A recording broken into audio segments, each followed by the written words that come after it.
now to fight for our rights. Sight and sounds of angry Nigerians.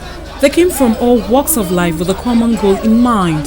They want government to reverse the removal of fuel subsidies, which has caused the price for petrol to more than double. The protests are replicated across the country.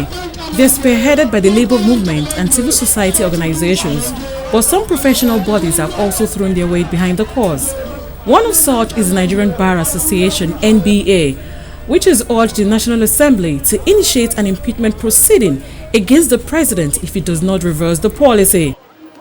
The NBA is right, but they are not even as far as I want them to go.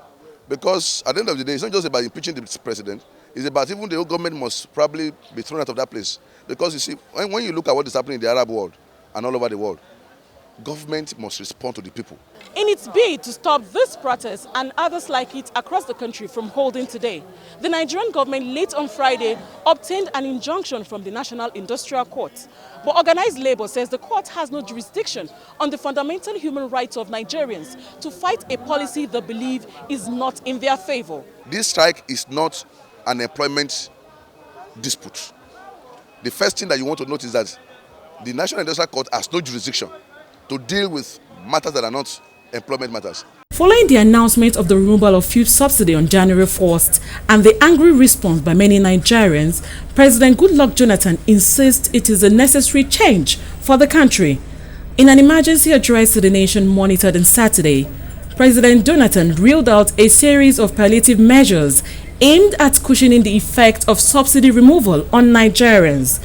The president also said government is making frantic efforts to curb the cost of running government, a huge hole in Nigeria's budget. It's the beginning. It's a wake-up call.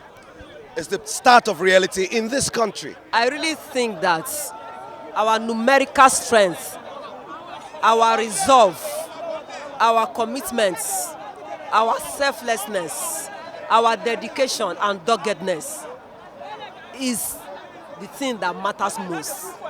Because there comes a time in the life of any nation when people have to rise up in unison to say enough is enough. There probably will be no need for removal of subsidy if only the leaders will come off their high horses.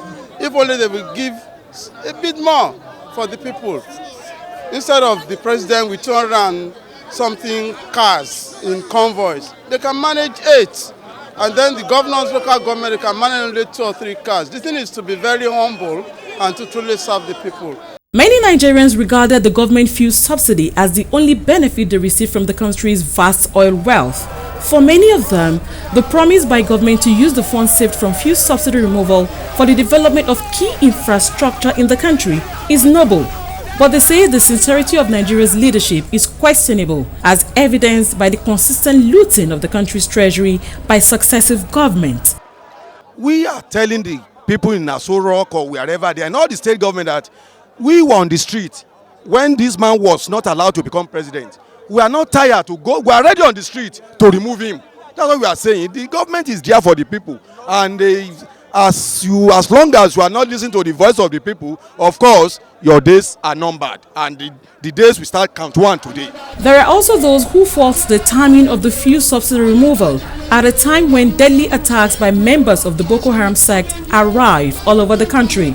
So far, the police say the protests have been orderly in Lagos, despite unconfirmed reports that a protester was shot by security operatives in a part of the city. So far, so good. It has been peaceful. The people have been conducting themselves well within the ambit and the rule of law. Perhaps in deference to Nigeria's political struggles over the years, protesters from different parts of Lagos converged finally on a park named after late human rights advocate Gani Fawehinmi.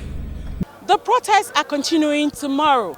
But if the slogan of the now abandoned Rebranding Nigeria project that says Nigeria is a great nation of good people has to come into place, analysts say government and the people need to find a meeting point.